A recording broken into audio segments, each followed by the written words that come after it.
बिस्मिल्लाहिर्रहमानिर्रहीम अस्सलाम वालेकुम ख़वातीन व हज़रात, welcome to doctor Abdul Basit podcast. नाज़रीन, आज हम जिस मौजू पे बात करेंगे वो इंसानी सेहत से मुतल्लिक है और चीज़ें भी ऐसी डिस्कस करेंगे आज अपनी पॉडकास्ट में जिसमें ये कहा जाता है कि इंसान को अपनी सेहत को ग़ज़ा के साथ कैसे बेहतर किया जा सकता है, कैसे एक इंसान अपनी डाइट को मैनेज करके, अपने लाइफस्टाइल को मैनेज करके शुगर से, ब्लड प्रेशर से, कोलेस्ट्रोल से और इन बीमारियों से जान छुड़ा सकता है। और आज हमारे साथ जो मेहमान शख्सियत मौजूद हैं, उनकी ख़ास रिसर्च और उनका ख़ास इंटरेस्ट इस टॉपिक के ऊपर है। Pakistan academy of family physician के जनरल सेक्रेटरी और कंसल्टेंट डायबिटोलॉजिस्ट जनाब डॉक्टर ताहिर चौधरी हमारे साथ मौजूद हैं। अस्सलाम वालेकुम सर। जी अस्सलाम वालेकुम। Thank you so much doctor साहब ज्वाइन करने का। थैंक यू वेरी मच, आपका बहुत शुक्रिया, आपने मुझे मौका दिया अपने प्रोग्राम में आने का। जी डॉक्टर साहब, एक जुमला कहा जाता है आमतौर पे, हम ये कहते हैं डॉक्टर्स के हमारे माशरे में जो हकीम हैं या होम्योपैथिक लोग हैं वो ज़्यादातर खुराक की बात करते हैं, वो ज़्यादातर बीमारियों को लाइफस्टाइल से, डाइट से मैनेज करने की कोशिश करते हैं। हम डॉक्टर ज़्यादातर दवाइयों से मैनेज करने की कोशिश करते हैं। आपका एक कॉन्सेप्ट मैंने सुना था कि जो शुगर है वो ख़त्म भी हो सकता है या रिवर्स भी हो सकता है, डायबिटीज़ रिवर्सल, मैंने आपका एक कॉन्सेप्ट सुना था। जी जी, मैं चाहता हूँ इस पे हमारे नाज़रीन को थोड़ा सा बताएं, क्योंकि हमने तो ये सुना है या पढ़ा है कि शुगर का मर्ज़ जो है वो फिर ख़त्म नहीं होता ज़िंदगी भर। जी ये क्या है डायबिटीज रिवर्सल, क्या ये ख़त्म हो सकता है? अच्छा जी, पहले तो हम इस बात पे थोड़ा सा फोकस कर लें कि ये जो बरसों से हमारे हकीम हजरात और ये हमारे जो होम्योपैथ्स हैं ये इस बात का दावा करते रहे हैं, और ये दावा बहुत सारे लोग जो कि दम दरूद से शुगर का इलाज करते हैं उनका भी था। लेकिन सवाल यह है कि क्या इसकी कोई साइंटिफिक बेसिस भी है? देखिए, जितनी भी दुनिया भर में तरीका इलाज है, चाहे वो आयुर्वेदिक है, चाहे वो होम्योपैथ है, चाहे वो हकीम है, मकसद इंसानियत की फलाह होना चाहिए at the end of the day. लेकिन मसला ये है कि हमारे यहाँ होम्योपैथ या हमारे जो हुक्मा हजरात हैं, मैं बड़े माज़रत से अर्ज़ करूँगा, चूँकि इन शोबों में रिसर्च नहीं है तो ये दावे ज़रूर थे, लेकिन जब भी हमने इनकी दी हुई दवाइयों को चेक करवाया और उसका केमिकल एनालिसिस किया तो अंदर से इंग्लिश दवाइयाँ ही बरामद हुई। तो ये भी एक तल्ख हकीकत है। अब सवाल आपका ये है कि क्या शुगर रिवर्स हो जाती है? तो ये बड़ा ही इसका आसान सा जवाब ये है कि आप शुगर को जब चाहे रिवर्स कर सकते हैं, लेकिन ये जहन में रहे कि शुगर की जो दो बड़ी टाइप्स हैं, टाइप 1 है जो कि छोटी उम्र में होती है और उसमें जिस्म में इंसुलिन बिल्कुल नहीं बनती। ये शुगर तो रिवर्स नहीं होगी, क्योंकि यहाँ पे हमें सारी उम्र के लिए इंसुलिन देनी है। अगर हम इंसुलिन नहीं देंगे तो मरीज़ की जान को ख़तरा है और वो सर्वाइव नहीं कर पाएगा, क्योंकि उसमें बन ही नहीं रही है। उनमें बन ही नहीं रही।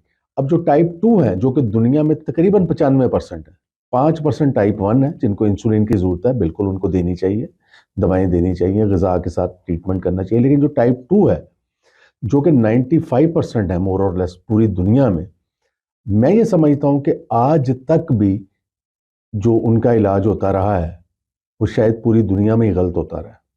अच्छा, अब ये एक बहुत बड़ी स्टेटमेंट है बतौर डॉक्टर जी, बतौर जाहिर है, अगर हाँ, कोई वैसे कहे तो और बात है। हाँ जी। अब वो सवाल ये है कि अगर हम सारा कुछ दुरुस्त कर रहे थे और पूरी दुनिया में इसका इलाज बेहतर था, तो आज कैसे, अगर हम पाकिस्तान की मिसाल लें तो हम चौथे नंबर से उठ के पहले नंबर पे आ गए हैं पूरी दुनिया में, डायबिटीज़ में पहले नंबर पे हम आ गए।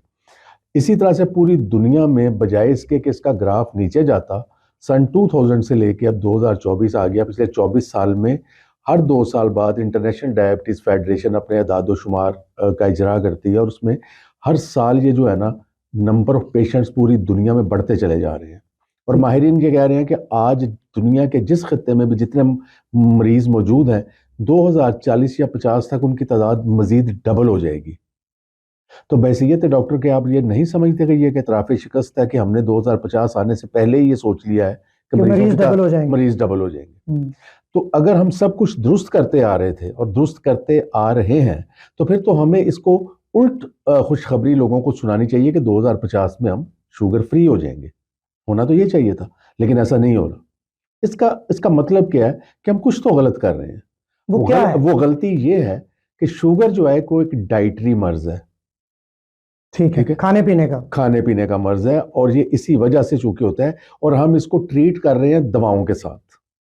हम एक आधी गोली से स्टार्ट करते हैं शुगर की, फिर 1 गोली, फिर 2, 3, 4, फिर इंसुलिन, 4 यूनिट से आगाज और 200 यूनिट, और अपर लिमिट कोई नहीं है कि ये कहाँ पे जाके ख़त्म होगी। और सारी ज़िंदगी मरीज़ इसी खेल में उलझा रहता है कि शुगर सुबह कितनी है, शाम कितनी है, इंसुलिन सेट कैसे करनी है, ज़्यादा लग गई तो एकदम से हाइपोज हुए या शुगर नीचे चली गई। ड्राइविंग करते हुए लोगों के हादसात हुए हैं। लोग रात को अच्छे भले सोए, इंसुलिन लगा के सुबह they were found dead in the bed. ये एक टर्म है हमारे ये यहाँ। तो ये तो मैंने हाँ जी, देखा है एक मरीज को। क्योंकि वो रात को किसी को पता ही नहीं चला कि वो हाइपो में इतना चले गए कि वो बेचारे किसी थर्ड पार्टी को बुला ही नहीं सके और वो मौत की आगोश में चले गए। तो ये जो सारे तरीका इलाज हैं, मैं ये समझता हूं कि अगर हम डाइट पे फोकस करें, जो कि नहीं किया जा रहा। हम पेशेंट से कभी ये नहीं पूछते कि तुम्हारा दिन में चीनी का इस्तेमाल कितना है, तुम कितने फल खाते हो, बोतलें कितनी पीते हो, और आजकल ये जो हमारे एनर्जी ड्रिंक्स आ गए हैं ये तुम कितने इस्तेमाल करते हो। हम उससे ये नहीं पूछते कि आज तुमने कितनी मौसमियों का जूस दिन में कितनी दफ़ा पिया है, तुमने आज कितने पिज़्ज़े बर्गर शवारमे इस्तेमाल किए। ये हम कभी नहीं पूछते। और हम सिर्फ शुगर को ट्रैक कर रहे होते हैं, सिर्फ ग्लूकोज को देख रहे होते हैं कि इसकी ब्लड शुगर कितनी है, और उसके हिसाब से दवाइयों में इजाफा इजाफा इजाफा। आज अगर हम एक एवरेज डायबिटिक पेशेंट का मेडिकल बॉक्स चेक करें तो एक मरीज कमोबेश 12 से 13 दवाइयां ले रहा होता है पूरे दिन के अंदर। कल मेरे पास एक मरीज आया, उसको ये जॉइंट जी पेन, फ्रोजन शोल्डर था, जी कंधा जी जाम। तो मैंने उनसे पूछा कोई दवाइयां लेते हैं? उसने कहा डॉक्टर साहब क्या नहीं लेता मैं। जी जी। ये वो शुगर पेशेंट हाँ थी जी, खातून। तो देखिए उसका ये हर जुमला हर था। दवाई के साथ साइड इफेक्ट्स जुड़े हुए हैं। ठीक है जी। हम अपनी डाइट्स को करेक्ट किए बगैर दुनिया से बीमारियों का खात्मा नहीं कर पाएंगे। उसकी रीज़न ये है कि हमारे यहाँ अब हम दुनिया में हमारे पास खाने पीने के मौके बहुत ज़्यादा है।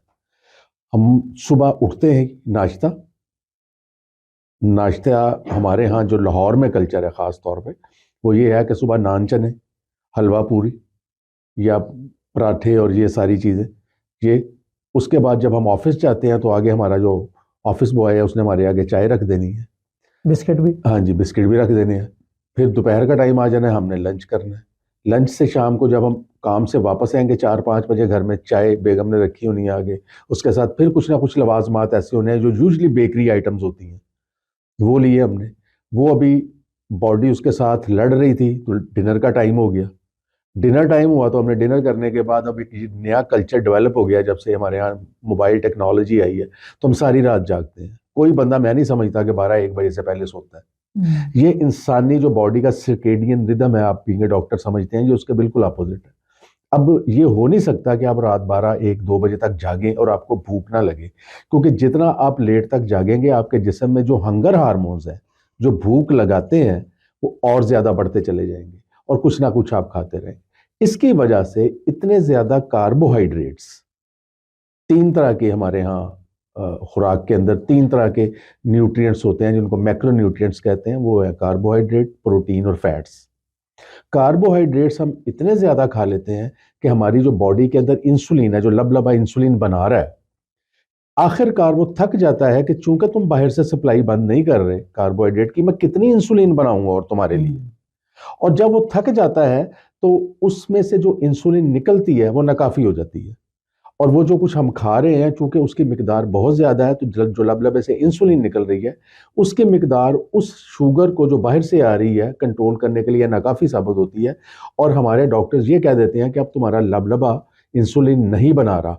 हालांकि ये बिल्कुल उल्ट है, लबलबा पहले से 3 गुना ज़्यादा इंसुलिन बना रहा होता है, लेकिन हम ये कहते हैं जी तुम्हारा लबलबा इंसुलिन नहीं बना रहा तो अब तुम इंसुलिन पे चले जाओ।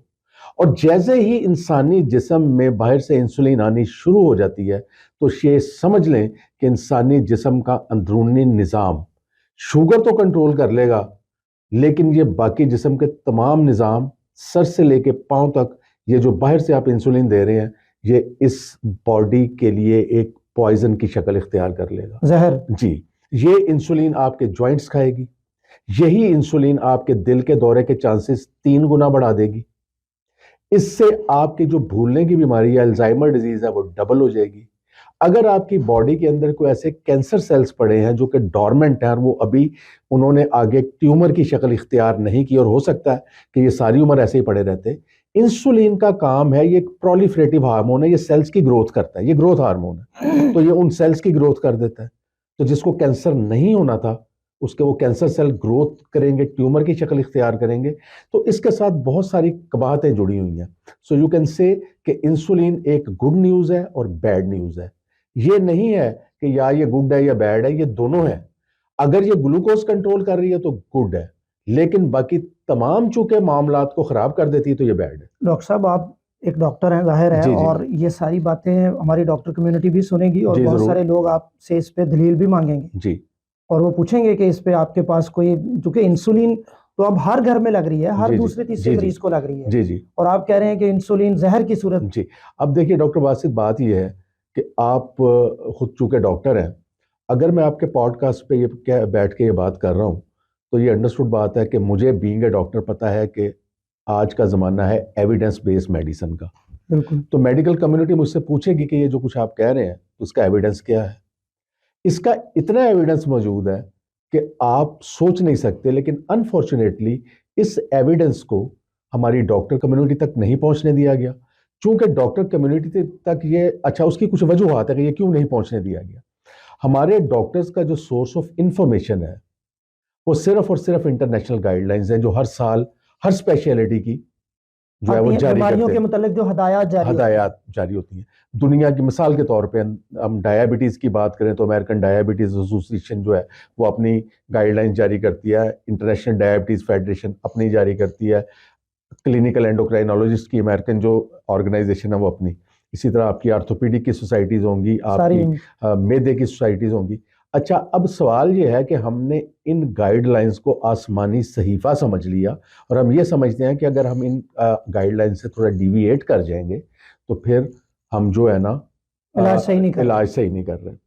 अच्छा, इससे जो सबसे बड़ी खराबी हुई कि हमारे यहाँ क्रिटिकल थिंकिंग ख़त्म हो गई।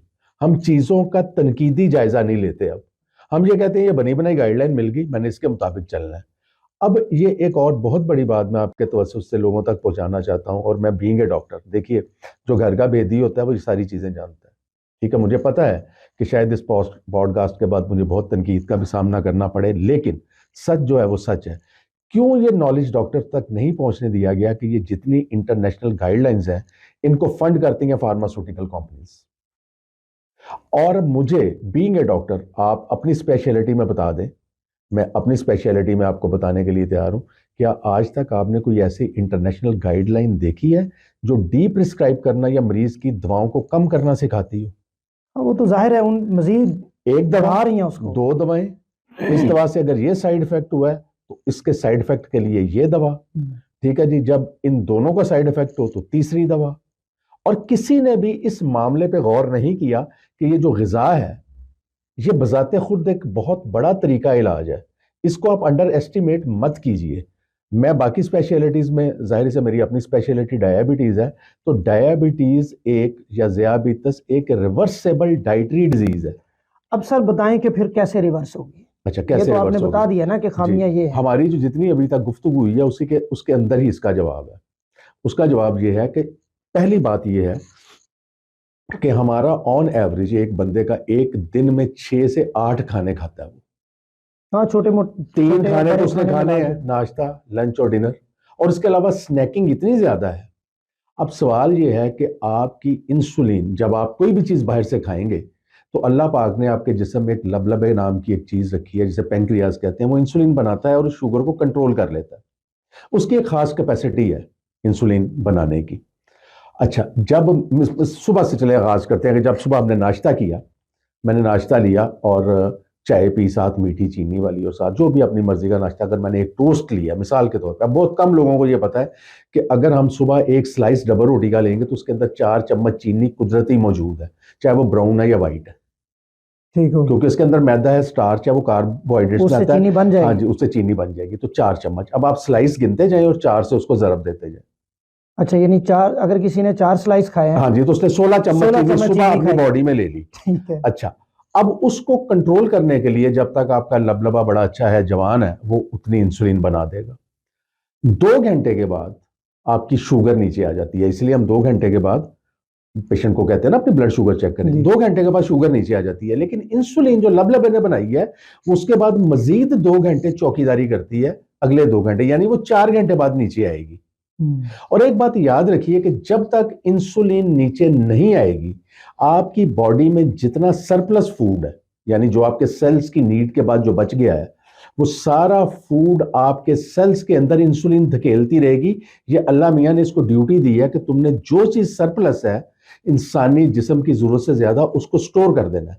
अब वो स्टोर कहां करेगी? वो स्टोर करेगी आपकी बैली के ऊपर, पेट में पेट के आपके ऊपर फैट सेल जो है, हाँ, इसीलिए पेट बढ़ जाता है। इसीलिए आपके पेट बढ़ने शुरू हो जाते हैं, तोंदे निकलनी शुरू हो जाती हैं, तो ये उस पे करेगी। उसके बाद मसल्स की बारी आएगी, और जब ये दोनों मसल्स और फैट वाले टिश्यूज भर जाएंगे फैट के साथ और अभी भी कुछ बाकी है, तो वो जाएगा आपके पेट के अंदर वाले ऑर्गन्स में, आपके गुर्दों के इर्द गिर्द, आपके हार्ट के इर्द गिर्द, आपके लिवर के इर्द गिर्द।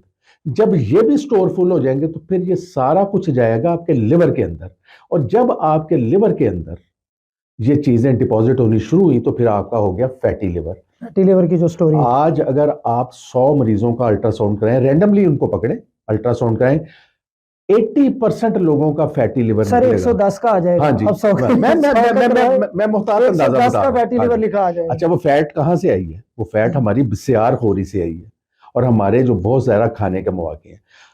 4 घंटे के बाद जब इंसुलिन नीचे आ जाएगी तो आपकी बॉडी की जो फैट है ना, अब यूज होना शुरू हो जाएगी। जब तक इंसुलिन अप है, आपकी हर चीज स्टोर हो रही है, आप मोटे हो रहे हैं, फैटी लिवर हो रहा है। और यही प्रॉब्लम है शुगर में भी, आपकी हार्ट डिजीज के अंदर, फैटी लिवर के अंदर, और जितनी भी आजकल कार्डियो मेटाबॉलिक की जितनी बीमारियां हैं, उसमें हाई कोलेस्ट्रॉल भी है, उसमें दिल की बीमारियां हैं, उसके अंदर आपके जो पैरों के जख्म होते हैं वो हैं, आपकी आंखों की बीमारियां, आपकी आंखों में जो कैटरेक्ट वगैरह जो बनते हैं बाद में जो आती हाँ है। जी, मोती है, ये सारी चीजें रिलेटेड है हाई शुगर के साथ। ठीक है जी।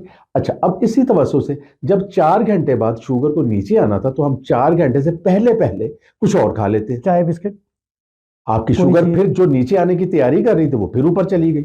अब इसमें से फिर उसने स्टोरेज, हम सारा दिन शुगर को बॉडी में उड़ेलते रहते हैं, उसके अगेंस्ट इंसुलिन हर वक्त अप रहती है ऊपर, और हर चीज को स्टोर करती चली जाती है। आखिरकार लबलबा एक मौका आएगा, वो कहेगा भाई मैं अब मजीद इंसुलिन नहीं बना सकता, और वो दिन होगा जब आप डायबिटिक हो जाएंगे। शुगर आपकी ब्लड में बढ़ गई। अब सवाल यह है कि रिवर्सल कैसे करनी है, तो रिवर्सल इसको अपोजिट डायरेक्शन में ले जाएं सारा कुछ। आप दिन में 2 खाने खाएं जो कि शुरू से इंसानी तहजीब के साथ शुरू से, हमारा मजहब भी हमें हाँ, सिखाता है हाँ कि जी। आप खाना खा। नबी पाक सल्लल्लाहु अलैहि वसल्लम आप देख लीजिए कि रमजान के अलावा पूरा साल कितने मजीद रोजे रोजे भी रखते थे। रखते थे। ठीक है जी। और ये जो कॉन्सेप्ट है, ये जो हम आज बात करते हैं इंटरमिटेंट फास्टिंग की या टाइम रिस्ट्रिक्टेड ईटिंग की बात करते हैं, तो ये बात तो अल्हम्दुलिल्लाह नबी पाक सल्लल्लाहु अलैहि वसल्लम आज से 1400 साल पहले हमें सिखा गए।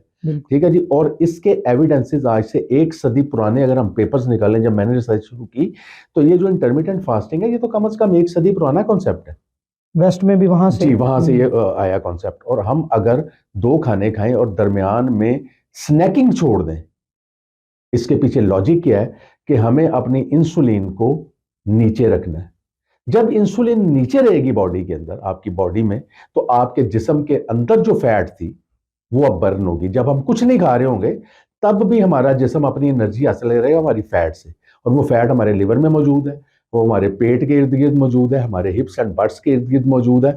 अब वो जिस्म उस फैट के सहारे, अपना जो जखीरा है वहां से हाँ इस्तेमाल जी। हो। चले, मैं आपको एक बड़ी मजे की बात बताता हूँ जो कि शायद आपके ऑडियंस के लिए भी बड़े एक दिलचस्पी का बायस हो। दुनिया में भूखा रहने का जो Guinness book of world record है वो 372 दिन है। अच्छा, साल से भी ज्यादा, साल से 365 ज्यादा। तो एक साल हो गया। हाँ जी, 372 डेज, ये गिनीज बुक में कोई भी बंदा, उसमें वो बंदा पानी पे रहा, अच्छा। उसको विटामिन मिलते रहे, सॉल्ट मिलता रहा, लेकिन उसको खाना नहीं दिया गया। ठीक है जी। 372 दिन अगर बंदा कुछ खाए बगैर जिंदा रह सकता है, तो क्या हम 24 या 48 घंटे कुछ खाए बगैर जिंदा नहीं रह सकते? हम तो 12 घंटे भी नहीं रह सकते। ठीक है। तो पाकिस्तानी और कॉन्सेप्ट खासकर लाहौरी, रिवर्सल का ये है कि कार्बोहाइड्रेट्स जितने आप कम रखेंगे, जितने कम रखेंगे, उतना कंट्रोल। उतना ही आपकी शुगर जो है वो बेहतर कंट्रोल होगी, क्योंकि शुगर ने बढ़ना है कार्बोहाइड्रेट के साथ, ये फैट और प्रोटीन से नहीं बढ़ती। अब फैट किस में है? घी में, मक्खन में। ठीक है जी। अब मैं घी की जब बात करूंगा तो ये देसी घी की बात कर रहा हूं, मैं कुकिंग ऑयल की बात नहीं कर रहा, मैं सरसों के तेल की बात कर रहा हूं। अगर हम फैट्स में जाएं तो मैं बात कर रहा हूं मक्खन की, मैं बात कर रहा हूं कोकोनट ऑयल की। ठीक है जी। इसी तरह से प्रोटीन्स की जब मैं बात करता हूं तो मैं बात करता हूं अंडों की, गोश्त की, बीफ की, मछली की। ये सारी चीजें प्रोटीन्स की शक्ल है, दालें हैं इसके अंदर। ठीक है जी। ये सारी चीजें हैं। अब यहां से एक सवाल बड़ा जुड़ा हुआ है जो अक्सर लोगों के जहन में फौरी तौर पे आया हुआ कि डॉक्टर साहब घी मक्खन का कह रहे हैं तो इससे तो हमारा कोलेस्ट्रॉल बढ़ जाएगा। आज आपको पूरी जिम्मेदारी से एक बात बता रहा हूं कि कोलेस्ट्रॉल आपका, ये भी शायद कुछ लोगों के लिए शॉकिंग हो, फैट और घी अच्छी क्वालिटी का और अच्छी क्वालिटी की प्रोटीन खाने से कोलेस्ट्रॉल नीचे आता है, ऊपर नहीं जाता। डॉक्टर साहब, इसको हम डिस्कस करते हैं एक शॉर्ट ब्रेक के जी। बाद।